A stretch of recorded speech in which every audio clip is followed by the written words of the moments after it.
Destiny is never left to chance. Welcome to MojoPlays, and today we're showcasing the hardest boss rush modes in video games. Fun while it lasted. But before we dive in, we publish new content all week long. So be sure to subscribe and ring the bell to get notified about our latest videos. The Thunder Dragon's Lightning Round. The Legend of Zelda Skyward Sword. The dragon Lanayru offers Link a boss rush, earning better rewards as he defeats each one. While it can be a bit tricky, this standard mode isn't what's making the list. Since you can only fight bosses you've already defeated, you can't do the full boss rush of 12 rounds, including the final boss Demise, until after you've already beaten the game and started hero mode. Here, enemies deal double damage and hearts don't drop. So, if you were hoping to heal inside boss arenas using pots or grass, that will no longer work. You also can't use your adventure pouch, meaning no medals or potions, unless you drink one right before beginning the challenge so that effects carry over. This version is much harder than the regular one. The Gauntlet, Remnant 2.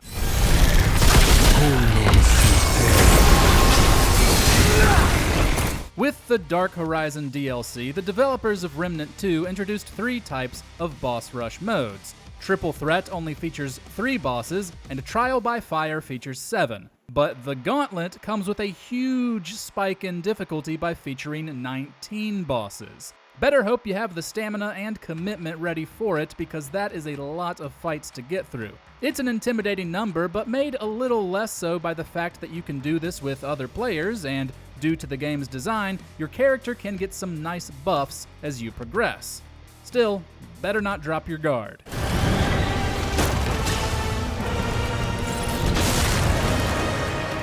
Soulmelter EX, Kirby Star Allies. Many people will tell you that Kirby games aren't hard, and that's true for the most part. But some of them feature boss rushes as final unlockable challenges, and those tend to be pretty brutal.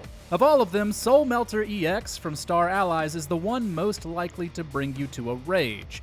It's the highest difficulty level of the ultimate choice, the boss rush arena.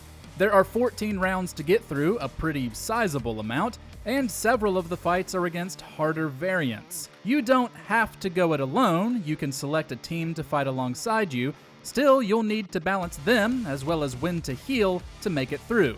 Those last few fights, especially Void, are nasty.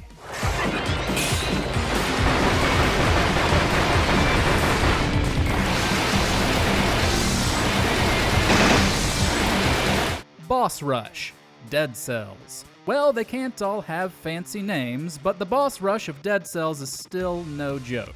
You have the option to choose between different builds before you start, and after defeating a boss, you'll get more upgrades, items, and customization options, which you will definitely need. There are 4 trials to test yourself against, each of which randomizes what bosses will appear across 3 tiers of difficulty. The 4th trial is obviously the hardest. Here you face 5 bosses, 2 from the first tier, 2 from the second, and 1 from the third. However, they're all modified versions, being more powerful and featuring different attacks from the regular appearances. Naturally, that makes it tough to adapt. Crucible of the Lords, Lords of the Fallen.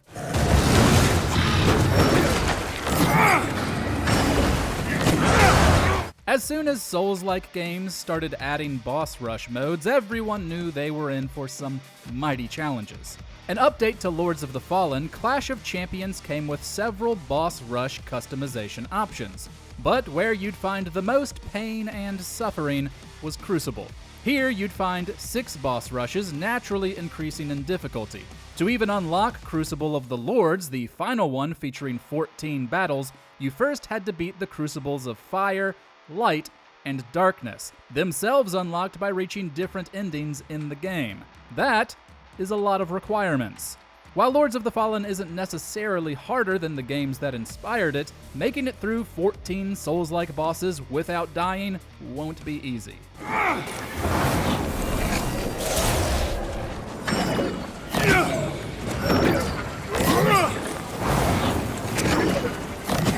Data Analysis, Kingdom Hearts 3.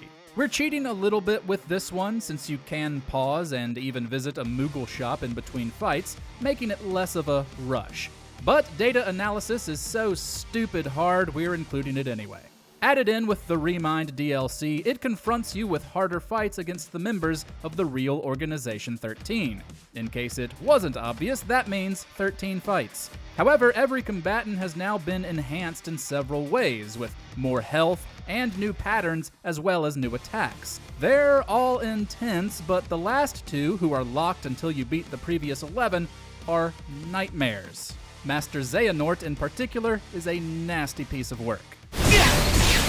Got him! Freeze! Back at you! Over here! Pantheon of Hallownest, Hollow Knight. The Godmaster DLC of Hollow Knight is a true final test of your skills. You can make your way through several pantheons, i.e. boss rushes, each of which unlocks an even harder one. Pantheon of Hallownest is the fifth and final one, and tasks you with making it through 42 boss fights. Thankfully, there are several rest spots throughout because it would be impossible without them, and is close to it with them. Still, 42 is an awful lot of fights to make it through. And worse, many of the bosses are of the Ascended difficulty, with changes to arenas that make them harder to deal with. The final fight is against Absolute Radiance, a now famously tough version of the game's final boss. Death March, Lies of P. Another Souls-like, Lies of P received 2 new modes centered on boss fights in its Overture DLC. Death March, a pretty accurate name, features customizable marathons against bosses. That means how difficult it is depends on you. The minimum number of bosses you can select is 3 and the maximum is 17. The difficulty of each fight can also be changed based on the levels you've unlocked for each boss in Battle Memories, the other new mode featuring boss rematches. Your health and items are limited regardless, so if you choose to fight all the bosses in a row at the highest difficulty level, that is obviously going to be the most stressful thing you can do in the game.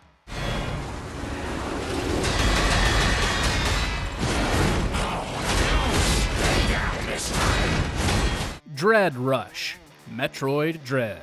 Metroid Dread is already a pretty tough game, but a few modes crank up the heat to ridiculous temperatures. After beating the game on hard mode, you unlock Dread mode, where Samus dies in a single hit. And after beating this, you unlock Dread Rush. As you can probably guess, you fight through 12 bosses but will die in one hit. Clearly a bit more manageable than actual Dread mode since that's a full game's worth of frustration, but still, the margin for error is basically non-existent.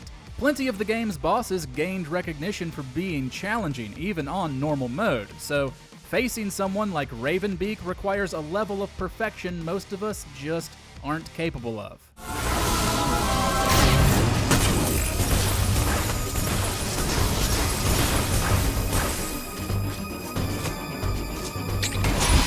Ultimate Challenge, the first Berserker, Kazan.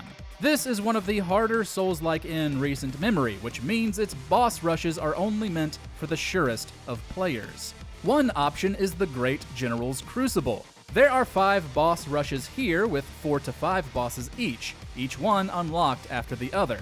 These are already hard, but they come with preset skills, consumables, and gear, and the lack of customization makes them even trickier.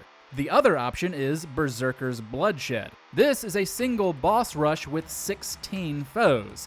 And while you can grow stronger as you progress, getting killed can completely take away your motivation because you'll have to start all the way over. In both cases, you better be comfortable with dying a lot.